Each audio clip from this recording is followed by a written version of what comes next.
Hello friends, எல்லோரும் ஆர்கானிக்கான food தேர்ந்தெடுத்து சாப்பிடுங்க, ஆரோக்கியமாக இருங்க. இன்றைக்கி வந்து 2 மாதிரியான சமோசா நம்ம வீட்டிலையே செய்ய போகிறோம். ஃபஸ்ட்டு வந்து காடை முட்டை சமோசா, அப்புறம் வந்துட்டு கேப்சிகம் வெங்காயம் சேர்த்துன சமோசா செய்ய போகிறோம். அதுக்கு வந்து இந்த மாதிரி சின்ன பாத்திரத்தில் சேர்த்து காடை முட்டையை வேக வச்சு உரித்து எடுத்துக்கலாம். இதை உரித்து எடுத்துக்கிட்டு லைட்டாக ஆயில் சேர்த்து ஃப்ரை பண்ணிக்கலாம். அதுக்கு வந்து ஸ்டவ் ஆன் பண்ணிக்கிட்டு ஒரு தவா வச்சுக்கலாம். 2 ஸ்பூன் போல் எண்ணெய் சேர்த்துக்கலாம். எண்ணெய் காஞ்சதும் கொஞ்சமாக உப்பு சேர்த்துக்கலாம். 1/2 ஸ்பூன் உப்பு சேர்த்துக்கலாம். அப்புறம் முட்டையை வந்து கட் பண்ணி எடுத்து வச்சுருக்கோம் பாதி பாதியாக, அதையும் சேர்த்து லைட்டாக ஃப்ரை பண்ணிக்கலாம். காரத்துக்கு ஏற்ற மாதிரி கொஞ்சம் வீட்டு மிளகாத்தூள், மல்லித்தூள், கொஞ்சம் கரம் மசாலா சேர்த்து ஃப்ரை பண்ணிக்கலாம். இந்த மாதிரி கொஞ்சமாக லைட்டாக ஃப்ரை பண்ணி எடுத்துக்கோங்க. அப்புறம் இன்னொரு கடாய் வச்சுக்கிட்டு வெங்காயமும் கேப்சிகமும் 2 முட்டை சேர்த்து ஃப்ரை பண்ண போகிறோம். அதுக்கு வெங்காயம் ஃப்ரை பண்ணுறதுக்கு தேவையான அளவுக்கு எண்ணெய் சேர்த்துக்கலாம். எண்ணெய் காஞ்சதுக்கப்புறம் கடுகு சேர்த்துக்கலாம். அப்புறம் கடுகு வெடிச்சுன்னு கருவேப்பிலை சேர்த்துக்கலாம். நீல வாக்கில் கட் பண்ணி வச்சுருக்கிற 4 வெங்காயத்தையும் சேர்த்து வதக்கிக்கலாம். கொஞ்சமாக உப்பு சேர்த்துக்கோங்க வெங்காயம் வதங்கிறதுக்கு. உப்பு சேர்த்து ஃப்ரை பண்ணிக்கலாம். கொஞ்சம் போல் மல்லித்தூள், மிளகாத்தூள், கொஞ்சம் கரம் மசாலா எல்லாத்தையும் சேர்த்து நல்லா ஃப்ரை பண்ணி எடுத்துக்கோங்க.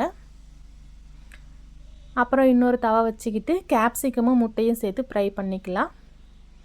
அதுக்கு கொஞ்சம் ஆயில் சேர்த்துக்கலாம். நீல வாக்கில் கட் பண்ணி வச்சுருக்கிற கேப்சிகமும் சேர்த்து ஃப்ரை பண்ணிக்கோங்க. தேவையான அளவுக்கு உப்பு சேர்த்துக்கலாம். உப்பு சேர்த்து ஃப்ரை பண்ணிக்கலாம். கொஞ்சம் மிளகாத்தூள், 1/2 ஸ்பூன் அளவுக்கு மிளகாத்தூள் சேர்த்துக்கலாம். இது நல்லா வதங்கினதுக்கு அப்புறமா இப்படி நல்லா வதக்கி விட்டுக்கோங்க. வதங்கினதுக்கப்புறம் 2 முட்டை சேர்க்க போகிறோம்.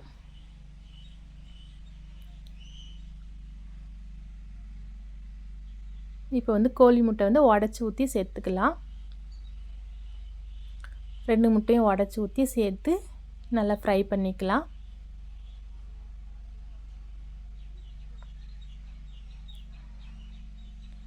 இது வந்து ஸ்டஃபிங் வைக்கிறதுக்கு நம்ம ரெடி பண்ணிக்கிட்டு இருக்கோம். அப்புறம் ஏற்கனவே வதக்கி வச்சுருக்கிற வெங்காயம், இந்த கேப்சிகம், முட்டை இது எல்லாத்தையும் சேர்த்து ஃப்ரை பண்ணி எடுத்து வச்சுக்கலாம் தனியாக. அப்புறமே வந்து சப்பாத்திக்கு மைதா மாவு பிசைஞ்சு வச்சுருக்கோம். சப்பாத்தி மாதிரி செஞ்சு இந்த மாதிரி மெல்லிசாக தேய்ச்சி தவா மேலே லைட்டாக போட்டு எடுத்துக்கணும். ரொம்ப வேகக்கூடாது, லைட்டாக சூடு பண்ணால் போதும். இதுபோல் சூடு பண்ணி எடுத்து வச்சுக்கலாம்.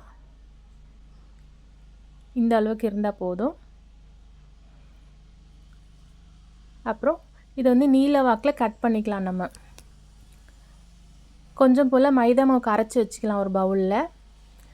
அப்புறம் இதை வந்து முக்கோண ஷேப்பில் மடித்து நம்ம ஏற்கனவே செஞ்சு வச்சுருக்க சப்பாத்தி, நீலவாக்கில் கட் பண்ண சப்பாத்தியை வந்து முக்கோண ஷேப்பில் மடிச்சிக்கிட்டு ஸ்டஃபிங்க்கு வந்து நம்ம ஏற்கனவே ரெடி பண்ணி வச்சுருக்கிற முட்டையை சேர்த்து ஸ்டஃபிங்க்கு உள்ளே வச்சு மைதா மாவு கரைச்சி வச்சுருக்கிற மைதா மாவை மேலே லைட்டாக தடவி விட்டு அதை க்ளோஸ் பண்ணிக்கலாம்.